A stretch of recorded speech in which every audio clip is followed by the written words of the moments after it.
Hello, guys. Welcome back to another video. This is the Football Connect. I'm your host, Sam, and we are back again with another one with the live stream. People, it's been a while since I've done one of these ones, and I'm really excited as we're going to be covering everything that has been happening in the Premier League. I'm so excited about this, but I want to know your thoughts in the comment section. Where are you watching us from, and what are you expecting to cover? Really, everything has already happened in terms of the players playing the games, except of Liverpool and Aston Villa, but that's a story for another day. Well, we're going to cover it in this live stream. So, what are we here for, people? It's very easy.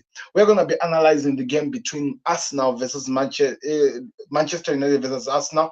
One of the best games. I think a lot of people have so much to say. So, I can't wait to hear what you guys thought of the game and what you really thought of United's performance, because I feel like going through what some people were saying over the game, I think they're being a bit harsh over the way Manchester United actually play the game. We're going to talk about the title race. We are going to be talking about the relegation battle that looks like it's over, and we'll be talking about some of the teams that have been in this Premier League and everything that has been happening. Just to give you an overall view of everything that is happening in the Premier League, and also maybe look a bit at what other things that are coming into the Premier League. So do me a favor before we even waste time, click the like button. Subscribe to the Connect, the best way you support us here, people. And I want to know where you're watching us from. So let us know right now in the comment section. So let's get into this video because, like I said, there are so many things that we need to cover and things we need to talk about. So let's get into the video.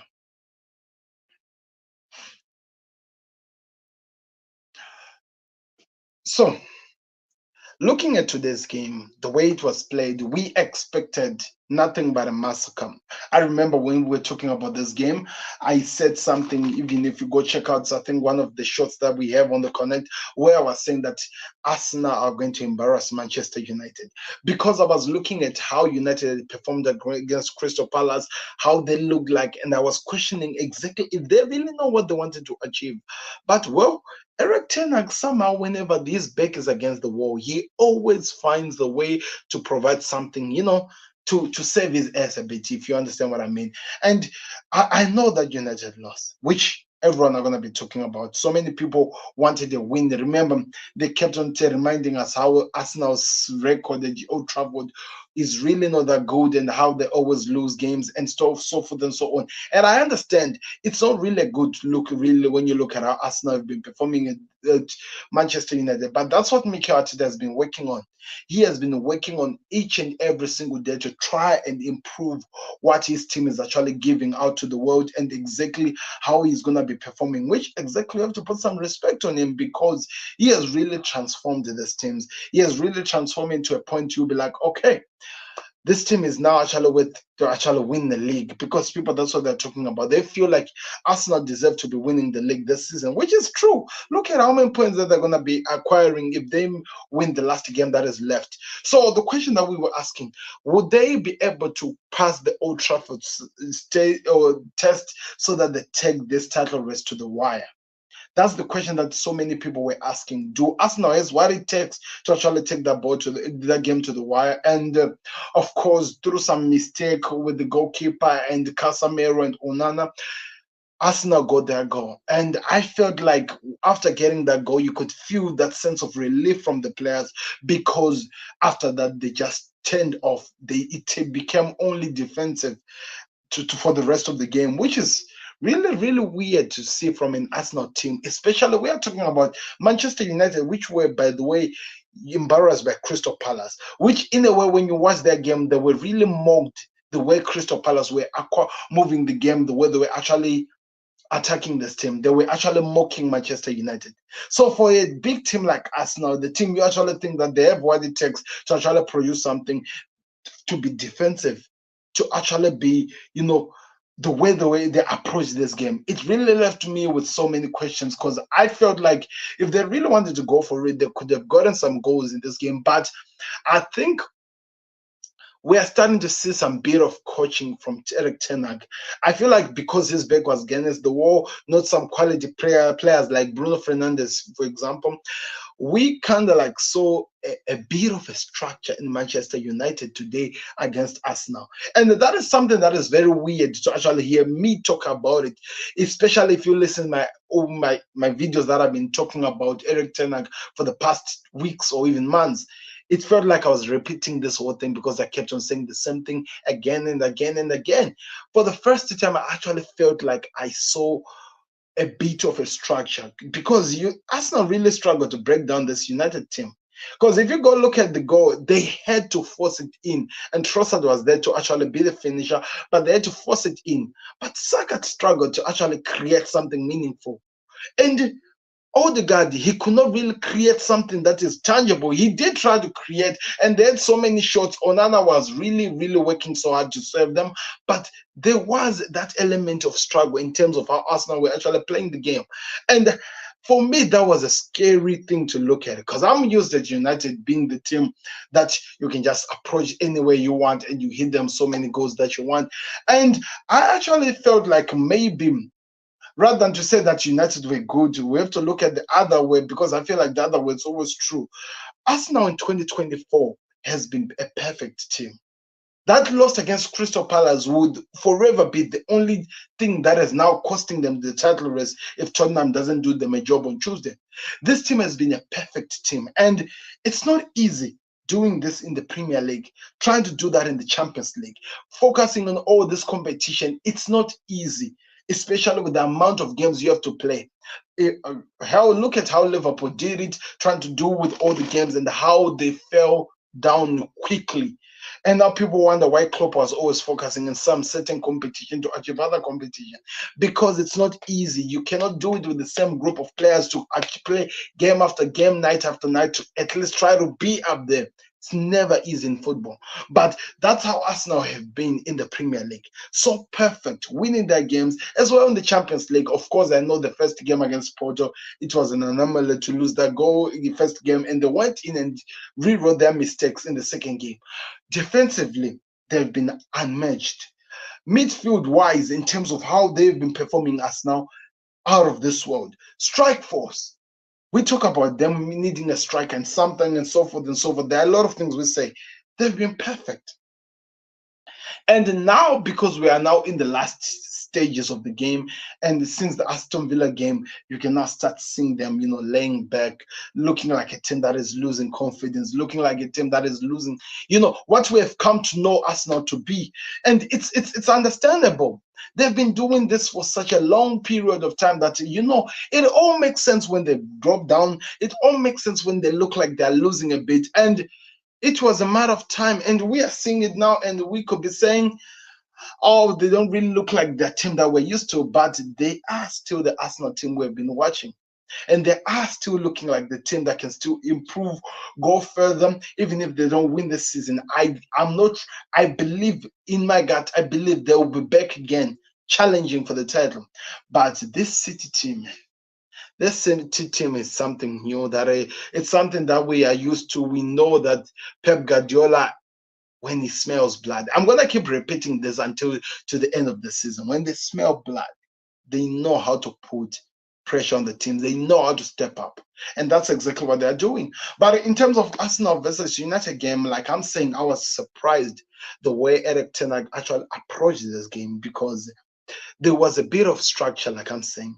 They actually knew when, especially in the attacking phases, they were going well. It felt like putting some players in the right position, and I felt like one thing that let them down was the final touch and final pass. And at some point you have to say that final pass could not really come because of how Arsenal were rigid. This Arsenal team was so close that they closed each and every angle that they could be hurt by this team. They were covering any position that this team could have a chance to do something, and they did it so perfectly to a point that I felt like, oh, this team is trying so much, but I don't think they'll find a way to break this team down. And that was it.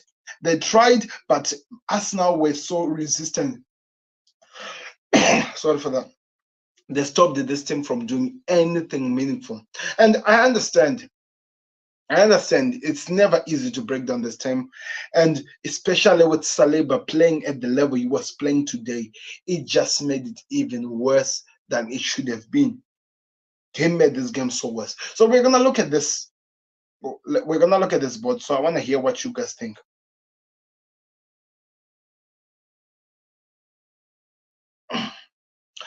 So if you're looking at this, I think it's very, very important to look at how this game actually went on in terms of stats. Look at how this game was like. In terms of position wise, like I'm saying, this United team were good. They were even dominating in terms of the passes, in terms of the movement of the game. But I'm talking about this United. People maybe might take me, maybe I'm making a joke or something, but look at how many players were missing. Casemiro was playing alongside Evans because they have so many injuries. Look at it. Meno had to become, by the way, Sophia Amrabat. If you had started like this, I feel like you could have actually be getting that contract in Manchester United because the way this guy was so up to point, the way he was approaching the game, it's unbelievable the way he played today. I felt like we got to see the better of him today. What all the people were seeing from him, I think he showed up in today's match. But I don't think it will matter because I think the decision is already made that is going back. But he showed that he had something to prove. And in terms of the midfield, I think, like I said, Amal Diallo was in the game. I think he got injured. He had to go out. Garnacho, I think he struggles when he doesn't have those good players who can help him there. And I'm still yet to see what the Hoyland is going to offer really going forward because I still feel like he's struggling. But in terms of position, attacking, passing, United were dominating. On target, that's where they were having a problem. They were shooting, but most of their shots were being blocked by Arsenal otherwise, or maybe going elsewhere. I did not understand what was happening with this team. And I think that's really what costed them today. How do you have 7 or 3 touches, but somehow you cannot try to produce something and you still have 2 shots on target? So I'm not saying that they were flawed. I'm not saying that they were perfect. I'm just saying that they were changes, especially if you look at the last game that they played. There were changes which were really visible and they were showing that they could actually get better. And I'm hoping that this could be something that Eric Ten Hag looks at and said that we can build from this. We can create something meaningful and we can continue with this. We will get the teams down. We will break down these teams that are like that. But it's a bit too late now because you are left with one game, if I'm not mistaken, and that one game won't save you, especially with the level or with the position where Chelsea are now standing in. They know that they're on top of them. They're not going to try to lose anything. They're going to be holding on to that. Arsenal struggled, and like I'm saying, maybe it was a Navy performance. It's not like I'm hitting down on this Arsenal team and I'm saying that they're not really a good team.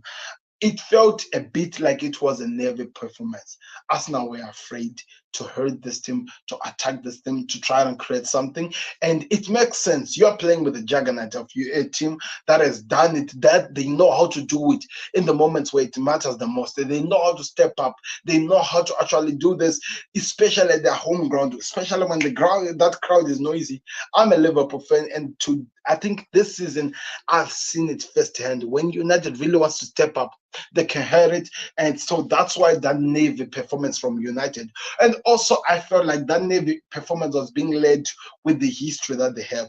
We saw it against Porto. They were in a position that they have never been, and they struggled to actually play their game. And I felt like that's what was happening in the Arsenal team. And like I'm saying, it is in the last games, a moment where they can either win it or lose it.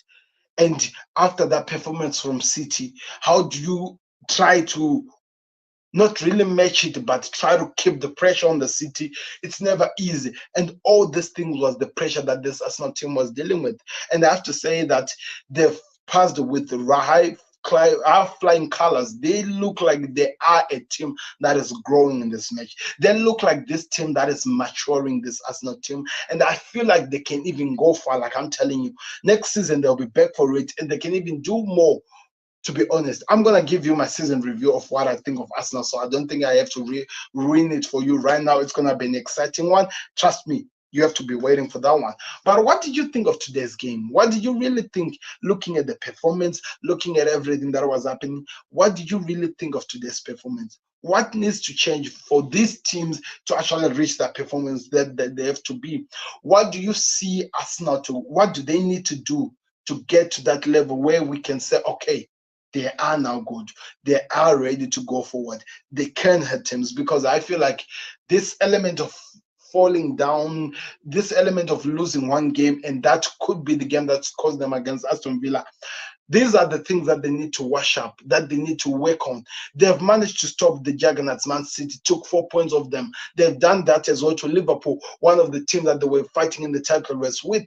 And they've managed to took points from player teams like Manchester United, the teams that they've always struggled to get something from, but they have failed to win against the former manager test, in which I feel, if the season is being decided now, could be what have costed Arsenal this title race. I'm not trying to be hurtful. I'm just giving you the truth as it is.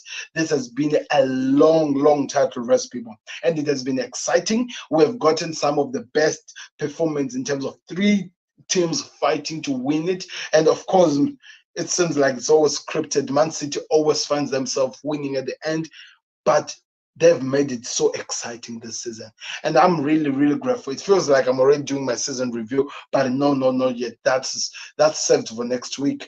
This week we are looking at everything that is going to happen, which leads me to the next game, which I think is going to be very important over what happens in this title race. And you might be surprised, it's actually Liverpool versus Aston Villa, which is a game that is going to be played tomorrow. So I feel like this game could have a say over what happens in terms of how Tottenham performs against Man City on Tuesday. So let's talk about the Liverpool game. So when we are looking at the Liverpool game, looking at how everything is going on, it's look like it's an easy game to look at in the eyes and say that it's over and stuff like that, because Aston Villa have been so good at home and they have been playing so well. Now, let me tell you something. We all know that Liverpool are out of the title race, right? It was confirmed after Man City reached 95 points, because Liverpool won't be able to reach there. Arsenal have just taken that lead, I think, a bit higher now. I think Arsenal right now is just speaking the league position. They're sitting at, I actually did not check that, to be honest. I think they're sitting at, they're 2 points, or is it 1 point ahead of Singapore? I think they're 86 points. So Liverpool out of the title race, which means the pressure is now totally off of this club's team. And now it's just that club farewell tour, just excited, enjoying games as we should be enjoying, as everything should be going, as it looks like it's all over. But there is a caveat to this. There is a twist that is very important. Because as we speak now, Liverpool out of the title race, they know that they've already qualified for the top 4 race. Champions League football is going to be active, because all the teams that are below them, which is Aston Villa and Tottenham Hotspur, won't be able to reach to the current result, the current points that Liverpool have in this tally at the moment. They won't be able to reach it. But this is the exciting part. If Liverpool beats Aston Villa tomorrow, Monday evening, do you know what that means? I don't know if you have really dipped it. It means there will still be a hope for Tottenham Hotspurs to make it into the top 4. Like what we're talking about, there will be hope for Tottenham to make it into the top 4. Because imagine this: Aston Villa is topped by Liverpool. Tottenham Hotspur wins against Man City. They move very close, and if they win their final game, they are into this. So for Tottenham to fight for something, tomorrow's game is going to be the entire thing, because if Aston Villa beat Liverpool, it's all over. I think that's where it's going to be over. But the problem is this: Aston Villa are fighting for something. Liverpool are just there for the vibes. So it's always painful to play a team that has nothing to fight for, that they're already there, especially with the quality of what Liverpool can do. So it's going to be an exciting game. I'm 100% sure about that. That Liverpool-Aston Villa game is going to be exciting. But this is the game that Arsenal fans should be hoping that it goes Liverpool's way. Because if it goes Liverpool's way, that gives them the opportunity to see what Tottenham will do in the game against Manchester City. Yes, I know that all the Tottenham fans are shouting and they're like, no. We need to lose against City. That could be the other way. We don't care about top 4. But when they know that they can hold it, I don't think the management of Tottenham Hotspur are going to be like, no, just give the game to Man City. Because they know the income that comes with Champions League places. They know how much this can help them in terms of transfers and what. So they will want that position. They will want to actually be in the top 4, which makes it even more interesting. Imagine if Tottenham Hotspur beats Man City. What would that mean? They've literally given Manchester City, they've sacrificed Man City, but literally given their arch rivals the Premier League title. I'm telling you, this week we are getting into people. It's gonna be one of the most exciting weeks we have ever seen in football history. It's gonna be one of the most exciting times we are gonna have in terms of how the title race and everything will be showed up, or how it will end in terms of the title race.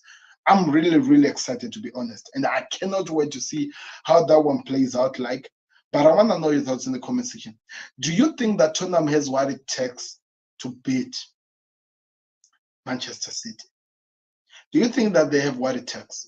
Because as much as I might be making just like what I was just doing, like trying to create this scenario where this game becomes, does this Tottenham Hotspur team, this team that we are watching every single time, do they have what it takes to actually beat this Manchester City team? Because everything that I've seen from them at the moment is screaming no. That's the honest truth that I can give you. All the things I've seen from this Tottenham Hotspur team is busy screaming no. They don't have what it takes. The way they struggle to play against Burnley, we are moving into the Burnley game now.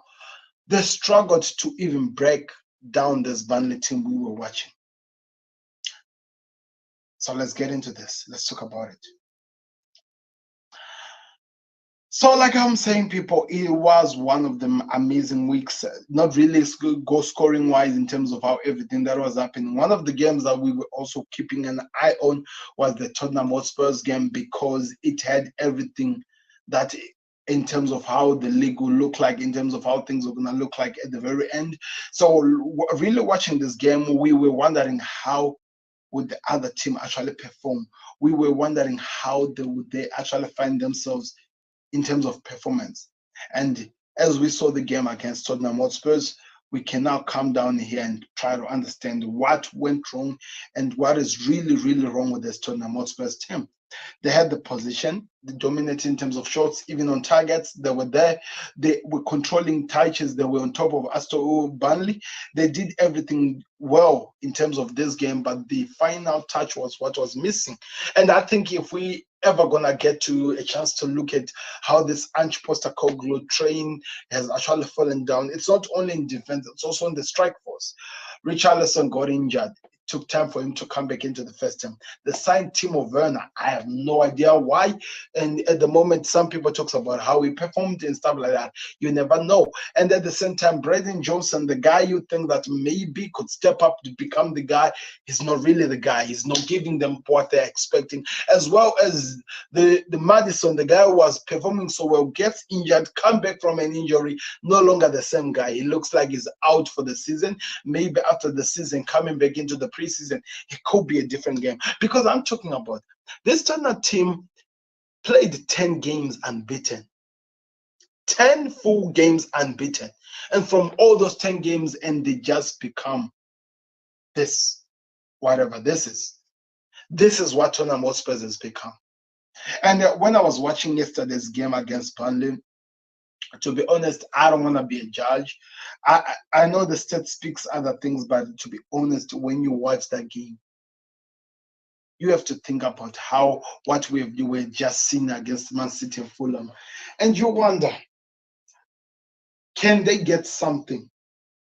How do they even get something after the performance we saw against Fulham for Man City, where Gvardiol was running the show? How can this Tottenham Hotspur's team stop those passes from Kevin De Bruyne? Especially, it feels like they cannot even defend even corners. How do they stop when they have Man City have a player like Haaland who will be up top, a Phil Foden who can shoot from anywhere and they influence games, a Bernardo Silva can do something? Because against Burnley, if Burnley had actually had the mental strength to hold on, the resilient to actually stay in the games, fight to the final now, to the final stage of the game, this could definitely be a different game. But because they don't, this is what we got. because, of course, their mentality felt like they already knew that they were going where. They were already eliminated out of the title race, and we knew, to be honest, we really knew that this way these things were going. And I have to say, it might really be painful to see what we're seeing, but there needs to be some changes in this Tottenham Hotspurs. I think we get to see very, very much clearly that these are not the Ange Postecoglou players that he needs to function. And Davis cannot do that. I don't think it's normal to have that down low from Udoji to a Davis, and Davis to the other guy who was playing. Who was that? Let me check that. Who was that was playing at the moment?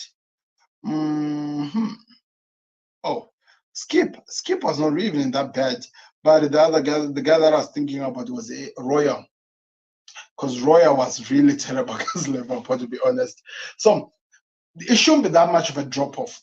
But that's how it is. That's what we are seeing. So there has to be maybe a way, moments, how I don't know how they're gonna do it, but they need to find a way to create a better Tottenham Hotspurs out of this Tottenham, because the Burnley gave them a show. Burnley should have equalized. Burnley should have won the game at some point, but somehow, like I said, they don't have the cojones. They don't have what it takes to get the job done. And I think, to be honest, when you look at it in the end of the in terms of the whole its entirety, that could be what costed this team from getting something in this game. And it's exciting to see, but let's see how far that goes from.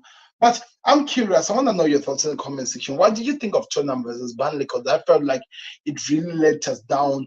But in terms of how this would play around it to mirror in the title race, like the topic that I'm going to move on to, how would Tottenham versus Man City actually do? Which is exactly what I'll be talking about. So let's talk about Tottenham versus Man City. So the other game that was played is Tottenham. It's Manchester City versus Fulham. A massacre. The reason why I'm talking about this game, I need to build up from this to that so that we can just finish up in terms of the title race and Tottenham and whatever that's going to be happening. Like I'm saying, the other game that was played was Manchester City versus Fulham. It was a 12 o'clock game, a game that so many people don't like, especially Klopp. Trust me, my manager has really made that clear. He doesn't like a 12 o'clock game. He hates it with a passion. But of course, these guys had to play because they have to play on Tuesday. So they needed to have at least that break from this. An unlikely player who shined in this game. And I've always talked about this many, many times. This City teams always steps up whenever people are not expecting them to do so. In the moments when you would expect them to be falling down, to be doing something, they don't. But in the moments when you need them to, when you think that they're out and they're out for the count, they step up. And that's exactly what they did in this game. And to make it worse, again, like how they won the second time when we finished by 1 point, when we had Ilkay Gundogan stepping up as the goal scorer of the team, we do see that unlikely goal scorers becomes the top goal scorers in the moments where City needs the goal scorers to win or at least to keep pushing into this. Look at this. Who expected this guy to actually be the man of the match in this game? To actually be the guy who steps up and gives us the performance we saw? Who expected this guy? Let me know. Gvardiol scored 2 goals. Man City were afraid in the first half, especially in the first minutes. And Gvardiol cooled this team down with the goal. And you're like, okay, they've cooled down with the goal. What happens next? That's the question we always ask. What happens next? And we are like, okay, what happens next? Does it end like that? The game goes from 13 minutes until 59 minutes, close to 60, where the second goal comes from Phil Foden. So you see how important that Gvardiol goal was. It literally cooled everything and kept this Man City in the game.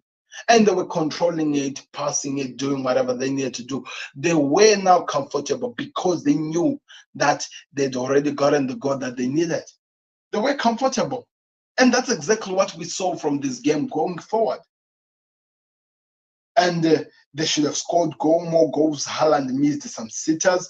Kevin De Bruyne was really on it. I felt like last week was not in, but this week he was on. He was a workaholic. He was moving everywhere, doing as much as he can. Phil Foden, I don't think we have to say so much. He has already scored, I think, around 21 or 27 goals in all competition. That tells you the difference over how this kid has now grown. 24 age now, 24 years of age. It looks like he's gonna keep going up to see what is gonna be happening in the future. But it's exciting to see what we're seeing from this team and what we're seeing. And I'm really excited to see how far this goes. Then the last minute goal was scored by Julian Alvarez, a goal that up to now I still don't understand why Gavadio did not score, do not take that penalty. Because let me tell you something, and I'm gonna speak some truth here, people. There has never been a defender in the Premier League era who have scored a hat-trick. I don't know if it has happened elsewhere, maybe European. I don't want to lie because I don't know. I don't have that information. But I know for a fact, no defender has ever scored a hat-trick in the Premier League. Some people might mention some other defender who was mentioned. I even forgot his name. But it was told at that point when he scored a hat-trick, he was not playing at the defensive position like what Gavadio was doing. There's never been. And if that guy had stepped up, taken the penalty, he could have taken the ball home. The first defender in the Premier League. That's literally making history. You have been thrashed with the man of the match performance. Get the penalty, complete your amazing performance. The guy chickened out. And for me, of all the things I watched, I think that really hurts me the most because I felt like he deserved the way he had performed. He deserved to at least walk away with something in this game. He played it so well. He was eager. He was fighting to the very end. And the fact that he left with nothing, I was really hurt, to be honest. I was really hurt because he played so well, this guy. He was the goal scorer. He was the top performer, working well at the left back. City dominated the game. One shot and one. That is amazing by the stats that they were able to show to limit Fulham to only one shot on target, which was the only shot that they had the entire game. That is amazing in terms of defensive. We always make fun of City defensively, but they stepped up there. They really, really did step up. But that was it in the game, people. But now this leads us into an important game which we need to talk about. Manchester City. Tottenham Hotspur versus Man City. I've talked about Tottenham. I've talked about City. Let's talk about what is going to happen in this game. So many Arsenal fans' eyes are on this game. Let's get into it. So, like I've always said in the past 2 weeks now, I think I have to, some of the things I keep repeating them because they are going to hold value and they're going to go hold fort at the end of the season. I've talked about what I know of Pep Guardiola when he smells that everything is in his hands. I actually like to call it when they smell blood. It's weird, but that's what I feel. When they know that they have everything that they need, when they know that they can get it, they never let it go, the City team. They never let it go, people. They don't. These guys are so good at making it painful for you to feel it. They've done it over the many years with Liverpool. I still have scars in my heart over what I've seen this Man City done to me as a supporter of a team. I still have scars in my. It hurts. It hurts. And we are at that point at the moment. There is a moment where this team, which is called Arsenal, somehow find out that their rivals, which is Arsenal, which is Tottenham Hotspur, are going to do them a favor, keep them in the game, and make them win the league. There is a possibility of something like that, which could happen. But also in that same possibility, there is also a possibility where Tottenham Hotspur are going to be tools down. And they'll be like me right now, sitting like this. and open up the gate for Man City to score. It's gonna hurt so many people.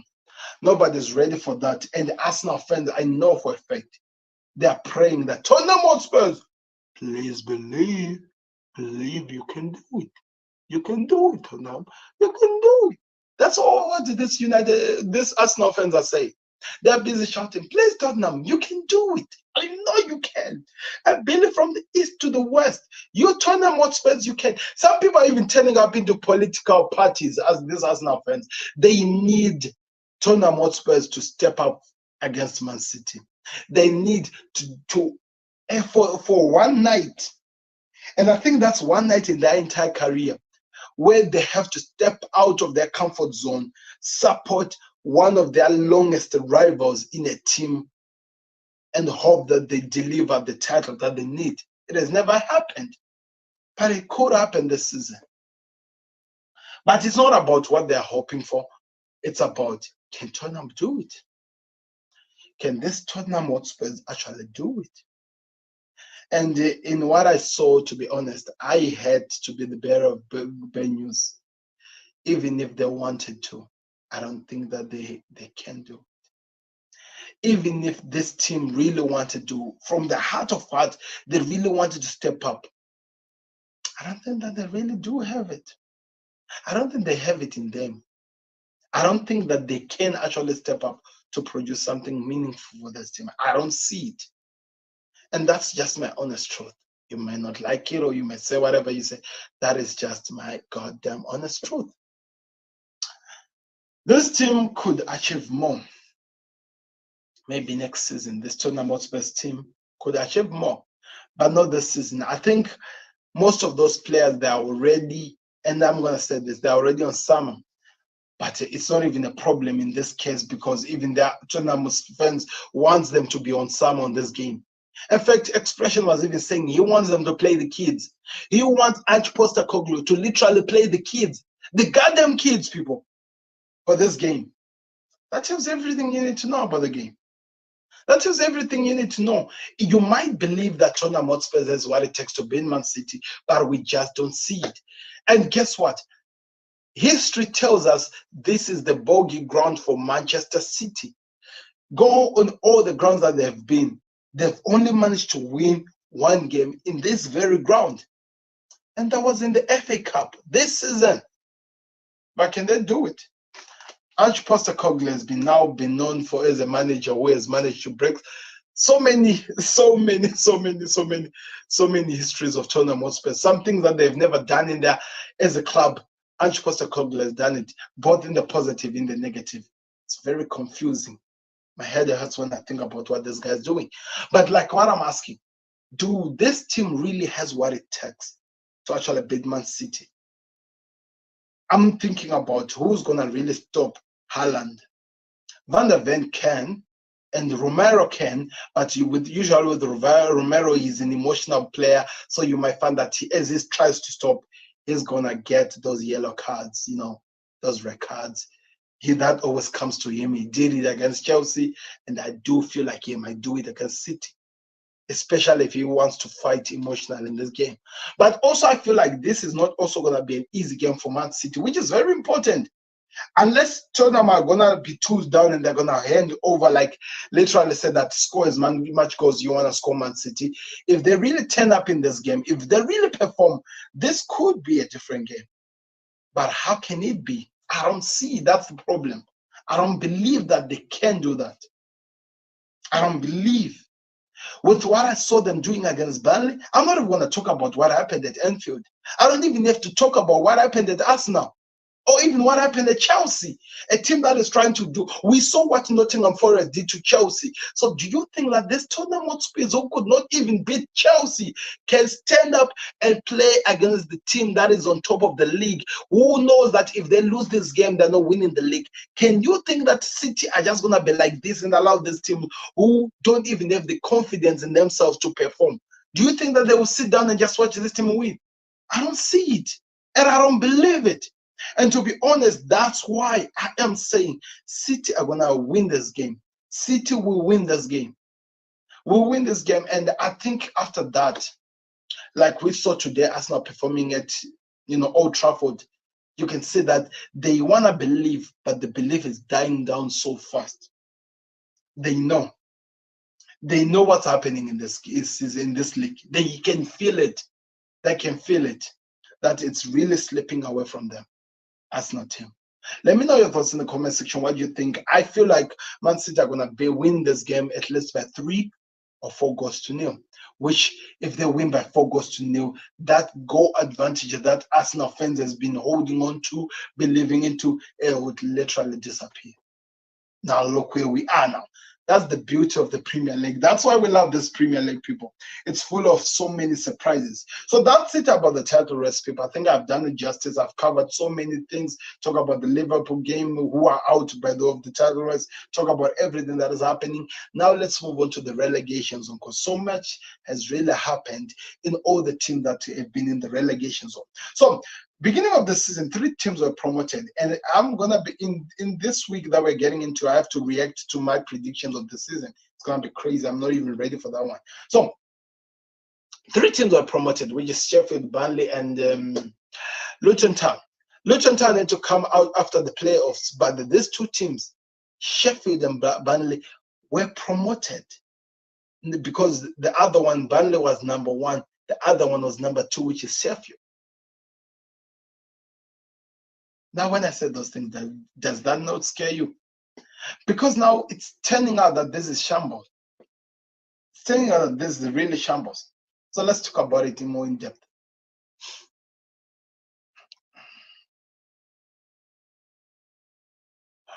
So who knew that this was going to turn out to be this terrible? Who knew that this entire 3 teams that have been put into the Premier League were going to fall down to this level? Because when you think about it, what we are used to seeing in the Premier League, at least 1 or even at least 2 of the teams that are promoted remains in the Premier League, while the rest goes back with whatever the team that are not performing goes back with them. This was actually one of the most easiest season for a team that has been promoted to actually remain in the season. Let me explain, and I'm going to try to make it to make it make sense to you. Everton were taken, 8 points were taken out of them. I don't know, was it 4-4 or whatever, because they had 2 charges. The first charges took about 8 points. Then I think they were reduced to 6 points. Then the other one took about the other 4 points, which will end up to be 2 points. So literally 8 points in a season were taken out of Everton. The other team was Nottingham Forest. 4 points were taken out of them. They tried to argue against it, but they could not change that. 4 points were taken out of them. And these 2 teams that I'm mentioning, these are the teams that were very, very close to the relegation. But somehow Burnley could not step up. Somehow Sheffield could not step up. Sheffield have been relegated, and I think they have made history to be the first team to concede as many goals as they can. So I'm going to be talking about the game between the Sheffield, the team that is already relegated, go to the team against of Burnley Spurs, which I've already talked about. Then we go to the Luton game against West Ham so that we get it done. So let's talk about the Sheffield game versus whatever team that they were playing against. So Sheffield were playing against Everton. Everton won by 1 goal to nil, and I don't think they really needed to step up. They just had to hold on to them. But something amazing, a miracle happened in the game. Let me tell you the miracle. Sheffield became the first team in the history of the Premier League to concede 101 goals in the Premier League. 101 goals, 101. That has never happened in the Premier League. That has never happened. But they did it. They set history. So many history makers in this Premier League. 101, and I'm hoping that they don't just go back and try to come back again. I think they need to really go sit down and look at deep down into themselves. Losing to Everton, a team that knew already that they were already safe, did not really put any pressure on them. Look at this. Look at the stats, people. Look at the stats. Look at this. 1 shot on target, an entire game. This is a team in the Premier League. 1 shot on target, 13 shots. The other one was going the other side, that one was going that side. At least for Everton, they had 6 shots on target, which the goalkeeper had to save. Which really, when I think about it at the end of the day, how do people vote pick for this, the man of the match? Because I don't think he did anything in this game. I was watching the Burnley game, by the way, when this game was being played. 500 passes. They dominated everything, and you can see position-wise, this Sheffield team have been out of the Premier League for some time, and now it took time for relegation to be put onto them. But now that it has been confirmed, we can see that no, they left this Premier League a long time ago, and it's really, really painful that we're still watching things like this happening in the Premier League. We need you guys to step up. I was watching one of this Mark Goldbridge show, which he talked about that this Premier League is becoming boring. He said that the difference between teams in the Premier League and the ones in the Championship, it's like night and day. It's literally like night and day. Because how does this even make sense what we're seeing here? It doesn't make sense. And of all the teams that were in this from the Championship, we literally expected Luton to be the team that struggled and actually lose with nothing. But somehow, like I said in my prediction, that they could be the surprise of the season. And when you think about it, I do think that they were the surprise of the season because they outclassed a Centurion Burnley. This team finished with 100 points in the Championship. So it's crazy what we're seeing here. And Sheffield United were number 2, but look where they are, back into where they started in the relegation zone. So I'm going to be interested to see what happens with these two teams, but they're out. The other team we're going to talk about is also Luton versus West Ham. So in terms of the Luton game,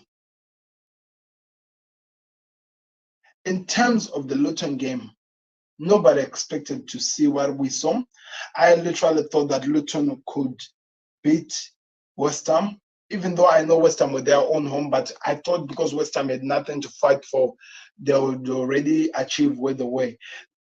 I thought that they were going to give it to Luton, but somehow they were like, no, buddy. We're not here to offer gifts. We're here to step up, and we are going to step up like we mean it. And they did mean it. Betting this team the way they did, 3-1. It's crazy. Look at this, people. 3-1. Sambi Lukonga scored the first goal in the 6th minute, and I'm like, we are gonna have a game on our hand. Ward-Prowse drops, Suchek scored the other one, and George McCartney finished the game. Mohamed Kudus, who has been linked to Liverpool, but we'll talk about that. Expect a video about Liverpool coming soon. I'm not gonna spoil it here, by the way. It's really painful what we are watching here. Luton Town, I really hope that this could be the team that remained in the Premier League, because in terms of how they were performing, with the way they showed heart, they are one of the teams that took points off Liverpool, their own home ground. They almost took against Arsenal, but Arsenal had to fight to the last minute.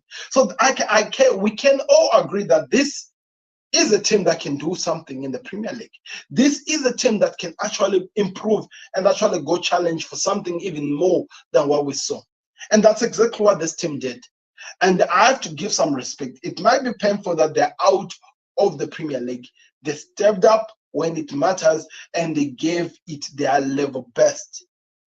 They might have had so many injuries, and I think that could be one of the things that costed them to remain in the Premier League. Luton Town suffered so many injuries, and they really let them down. So when we are talking about Ward-Prowse, Kudus, and all the people who were stepping up there, it was easy for them. I'm talking about comparing Sambi Lukonga to somebody like Lucas Paqueta. The two, when you put them in their hand, it doesn't make sense. Lucas Paqueta, a player that is needed by Man City, and Sambi Lukonga reject from Arsenal.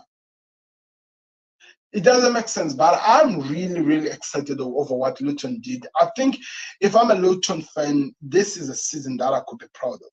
I could look at this and say that we went in and we fought against the world's best, some of the best in the world, and we showed that we are not a ground or a team to be looked up like we haven't done anything, like we have nothing. We stood out. Players like Ross Barkley took center stage, stand up, and they showed what they could do. Players like Marvelous Nakamba, who, by the way, suffered some injuries, was there. So many players, and I know that they're out of the league. People are saying that they have not officially been relegated, but there's no way they're going to come back from the number that they're in. So let's just face it, they're out of the league. They came in, they've proven that they have something to offer. They fought to the very end, and I think they should go back with their head held so much high. They did so well. You can see even the manager crying. It makes sense. This was a team that nobody expected them to be where they are. This was a team that so many people were ruling out so easily without even looking at them.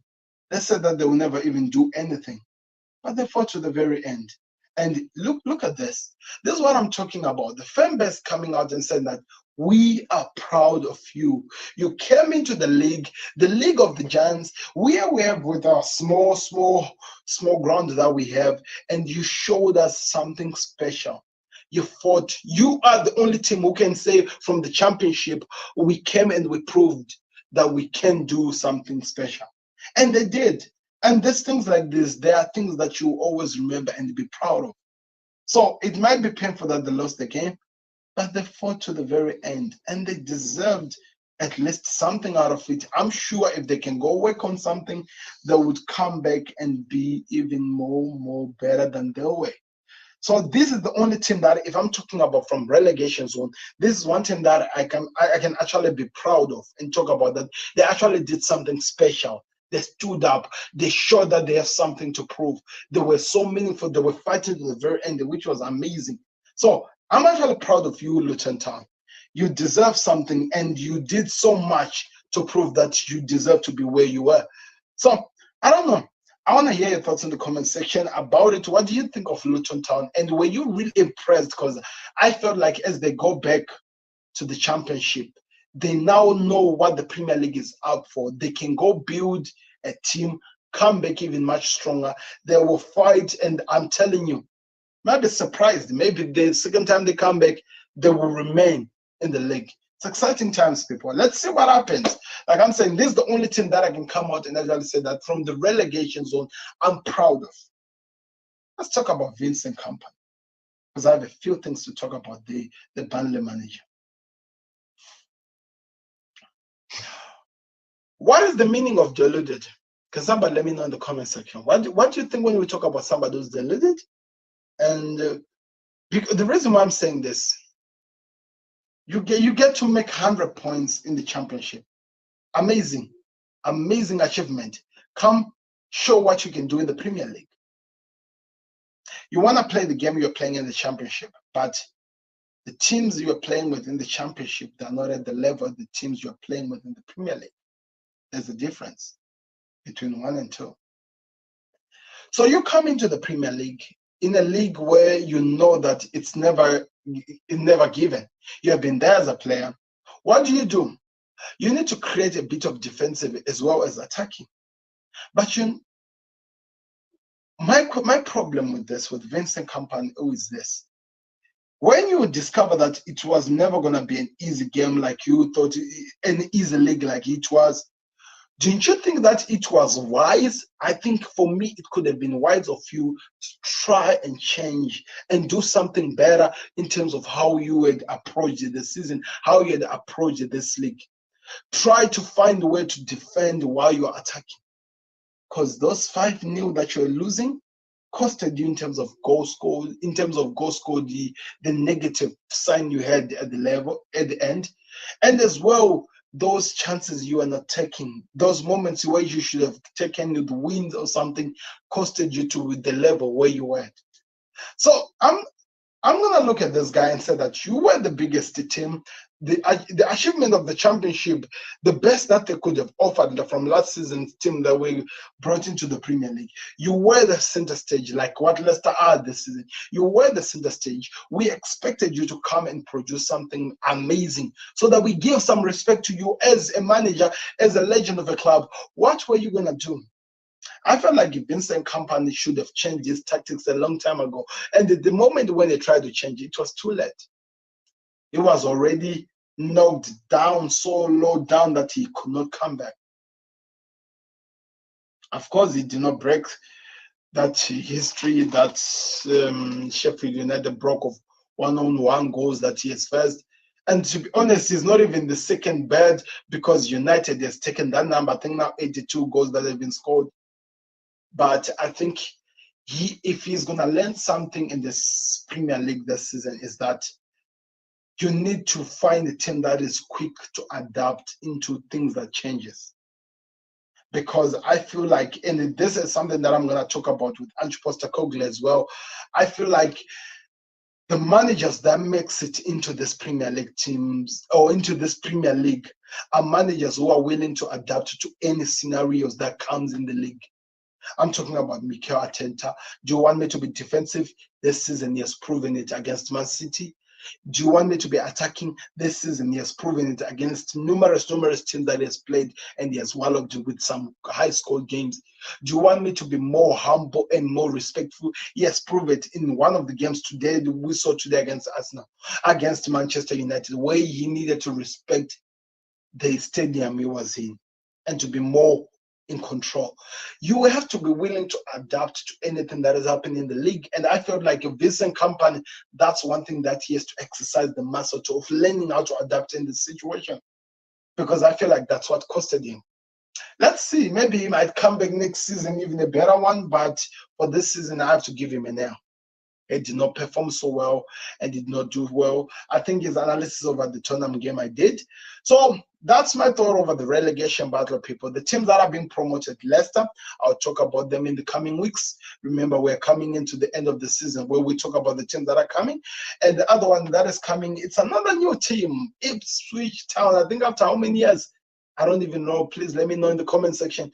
After how many years are Ipswich Town coming into the Premier League? It's exciting. We want more. There's so many things that are changing. More is losing, is going out of West Ham. Liverpool are having a new manager. Klopp's era has come to an end, officially to an end. Eric Ten Hag. This is what an era coming to an end, what actually means. But anyway, there's so much things we've talked about. The other games which were played, which I'm just going to try to run through them, is we did see, let me put this.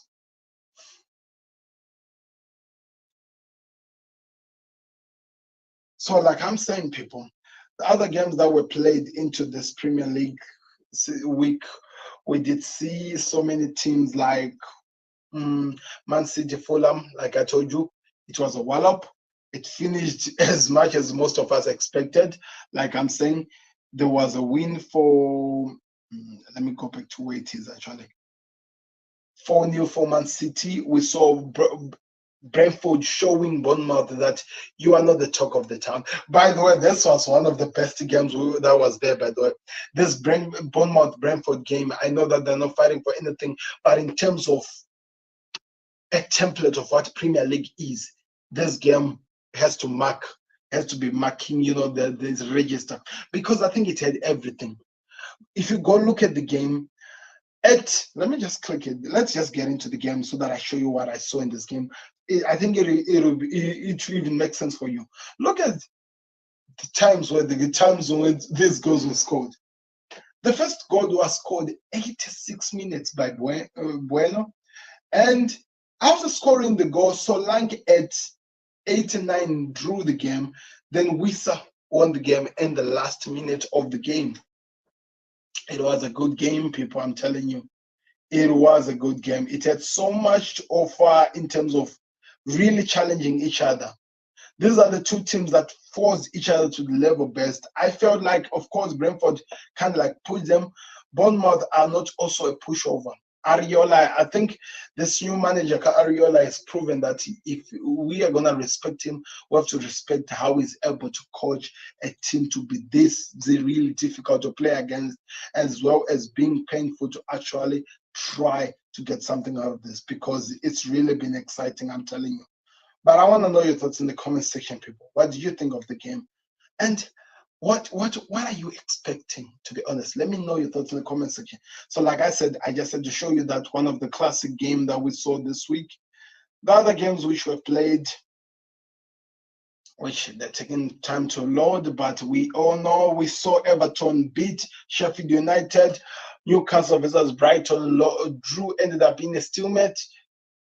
A bit of a surprise, because that gives Chelsea a chance to go on top of them. Then we saw Spurs winning against Burnley, so that they're prepared to lose against City according to their fans. Luton Town were taken out mathematically they're out of the of this, no, not officially, but mathematically they're out of the league. There's no surviving the relegation zone. It was in the hands of West Ham, which I think they're now doing the Moyes goodbye trend. I think that's what they're doing. Wolves were beaten by Crystal Palace, and I'm telling you, this manager of Crystal Palace, this guy is special, man. I'm telling you, people, this manager is special. Let me know your thoughts on his name on the comment section. Crystal Palace are doing things, people. And it's because of how this manager is handling everything. The way he has resurrected the likes of Eze, the way he has resurrected the likes of all the people. Mateta is scoring each and every game he's playing. It's because of this manager. He has created this team to become a juggernaut of a team. And I'm telling you, it's exciting to watch. Somebody was actually doing an interesting stats. I actually learned a bit over how this team actually play. And if you go really look at how this team actually play, you actually enjoy, because you learn to actually accept that football is exciting. Look at how they're set up. They're set up into 3-4-2-1 formation. And every single time, whenever the ball is on the left, where my mouse is here, I don't know if you can see it. Whenever the ball is on the side, the center back moves a bit closer to this, so that number 26, their defender, moves next to number 3. They create that four people box that they create, which means that they can just surround the person and put pressure, and the players, it's easy for people to lose ball. Even in the middle, one of the players, in terms of either here or D, comes in and helps out to close out the position. Or even the midfielder up top, the ones of the attacking players, comes in to help out to create. It's all about boxes to them. They have 4-4 around teams. Oh, I think I saw it in the this thing, the overlap. Go check it out. They did an amazing video to analyze how they play. It's amazing. It's good football, people. It's good football. You actually appreciate how the stats and how exciting the metrics of football is. You see, this team is going to be amazing, and it's all because of their manager. I think this guy has so much over into the league, and I think he will achieve so much, and I think they will go far. And I'm telling you, I've never been excited to watch a manager show how football should be played, like what this guy is doing. So it was, like I said, 3-1, and the last one was Chelsea 3 versus Nottingham Forest. A good game, by the way. I did an analysis of it. You can go check it out. It's down to connect. My favorite moment of this game was Reece James coming back and assisting. But the way he was playing in the midfield, in which I actually felt like he was good. Feels like there could be a positional change for Reece James in the coming future. Maybe it might save him from so many injuries. He's first suffering playing as a fullback. I don't know. Let me know your thoughts in the comment section over that one. But he was playing in the position which Gallagher, or which corner Gallagher was playing. Let's see how Poch is able to develop him in that position, because I think if he has more of the ball, he's able to do sort of the passes like the one he gave to Nicholas Jackson to get the game back into their favor, Chelsea. It's amazing times, people. The captain of the team is back, and I think they're going to build on into something amazing, like I said. And today's one game which was played, which Arsenal won by 1-0. A good game. United stepped up. We're actually a different team than what we've seen. And I think if I'm Eric Ten Hag, if I'm the one who's going to stay, you are giving them a template that you can create something. But the league is not coming to an end just then. This week keeps continuing, people, with some fixtures that we need to look forward to. I've already analyzed the Liverpool versus the Aston Villa versus Liverpool game, which is being played tomorrow. And I think the other game which we need to talk about, which I've already talked about, is Spurs versus Man City. And on Wednesday, we have Brighton versus Chelsea. If Chelsea wins this, I think they go on top of Newcastle, especially if Newcastle are able to beat Manchester, fails to beat Manchester United. We never know. It's exciting. It's all happening on Wednesday. So that's what will complete. These were the remaining games which were there. So the Newcastle game versus Manchester United versus Newcastle game, it's exciting. Because if United perform at least a tiny bit of what they showed against Arsenal today, it could be a good game. So many people were complaining that they were not really good, but I actually felt like it was different. And I think different, that's exactly what we needed from this team.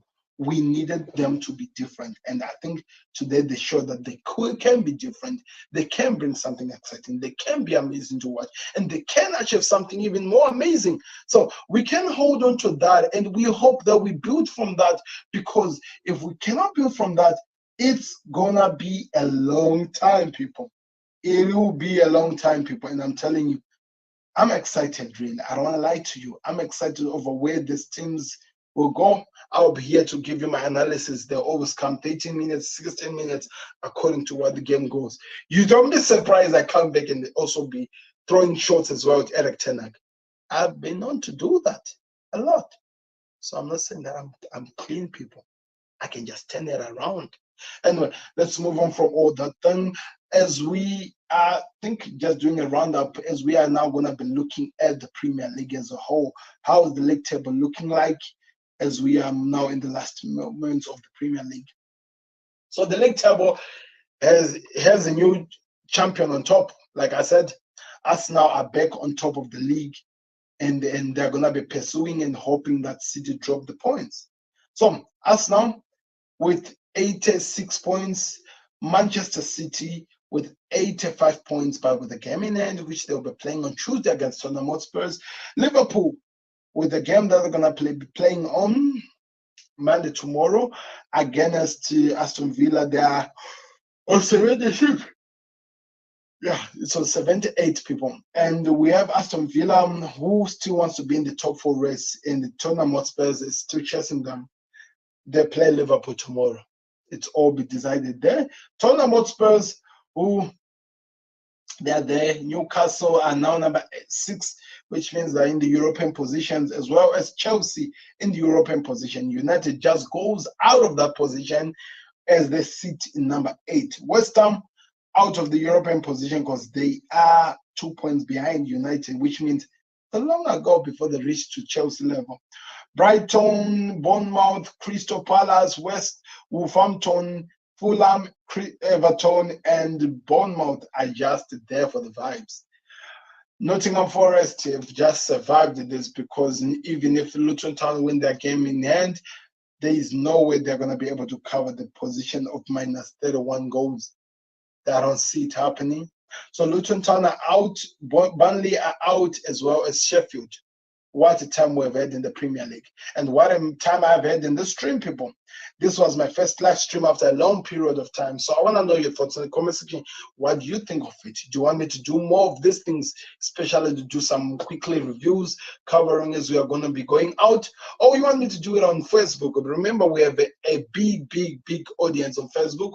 I've covered everything, the Arsenal, the United, everything you want to talk about, the tackle race, the relegation race. It was all covered here, as well as some of the races that are still happening, like us, Chelsea, United, all the things that are happening. So let me know your thoughts in the comment section. Do you want me to keep doing these live streams, or you're okay? You don't need me to be doing this. You're okay. You're enjoying your time and everything is going so well. Let me know your thoughts in the comment section. Remember, we are about to be moving into the transfer news, the transfer moments, where we cover more of the transfer news and everything that will be happening. It's going to be an exciting time. I can't wait for that. Kylian Mbappe announced that he's leaving. So many things are happening. We are all excited about this. But I want you to do me a favor. If you have been with me this long, click the like button, subscribe to the Connect. The best way you support us, people. I have this weird thing that still haunt me like as a nightmare, that 98% of the people who watches the Connect frequently, 98% have not subscribed. I have 1 point something people who have subscribed, which is crazy. So do me a favor. If you're watching these things, wherever you are at, let's try to help this community grow so that we can try to, meet up with the heavyweights. Click the like button, subscribe to the Connect. Let me know where you're watching us from. And if you want to join us on the Connect, there are ways you can reach to us, people. There is an email address. You can also check out on our social media platforms, Facebook page. I advise that's the best. If you want to join us so that I can be with the other people, you could be one of the people that I sit with here, analyze football.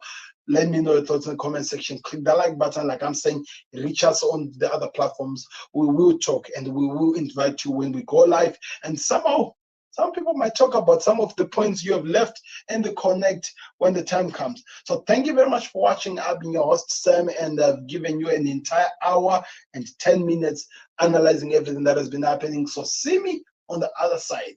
Subscribe to the connect and click that like button. We're out. Peace. Beats the goalkeeper. He's just lost for words. He is just brilliant. Georgie Best, Diego Maradona, Johan